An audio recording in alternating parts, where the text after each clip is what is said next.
სალამი. მე ახლა თქვენს გვერდით სულ სხვა კაცი ვარ ბატონო. იდაც სასიამოვნოა, მაინც ვინდა ნებდა. მეც თქვენსავით მთავარსარდლად ვარ გაჩენილი, მაგრამ თეორიაში შევიჭერ. მე რა ქენია შეიძლება? რა უნდა ქნას ჭირჭილიან წიგნებში იმან, ვინც სარდლად არის გაჩენილი. ეს ყველა გმირის სოროშია შემძრალი, მარტო თქვენ ხართ უძლეველი ლაშქარი. რამთოა და წიმაო, ხალხი წაყოდა. ამაძრას ხო? епке, მივასწარ მოვასწარ.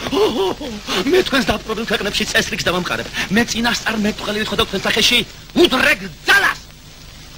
რა კარგი ლაპარაკი ხსოვდა. თქვენ დაგჭირდებათ პოლიტიკოსი, თეორეტიკოსი, მეცნიერი და ასეთი მე ვიქნები. მე ახლა თვალ და ხუჭულმა შემიძლია დავდე და დავწერო ბედნიერი სახელმწიფოს სრული დეკლარაცია. სუფთა დაწერე და მაჩვენე. და როდესაც ეს იდეალური სახელმწიფო აშენდება, ადამიანები იმდენად ბედნიერები იქნებიან, რომ სიკვდილით საშალს მხოლოდ დილის წინააღმდეგ ჩამოვიღებთ. ჩვენს სურათებს ოთახებში ჩამოგიდებენ, იმის ნიშნად, რომ ჩვენ მათი მიწიერი ცხოვრება გავაზეციურეთ.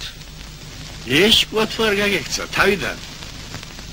შეისთარა მეცნიერი მეორე არ იქნება ამ ქვეყანას. ასე მგონია, რაც ცეცხლის პირას ნაცარში გეგმები მიქექია, ვითომ ესა ახლა მოვყავს ცხოვრებაში.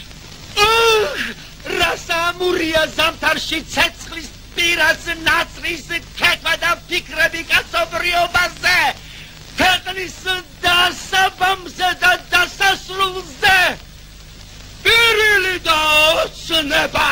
შენს გიყვარს. და რაც ის გეკვა? მიყვარს!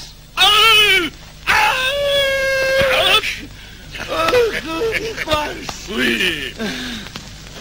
ოქროს სარაია საგიშენებ. ჩემს საკუთას რომ მოვშენიერებ. რა ბედნიერება!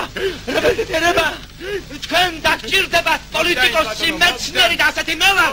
მე თქვენს დაპყრობილ ქვეყნებში წესრიგს დავამყარებ. ყოფილა. ბოლშევიკები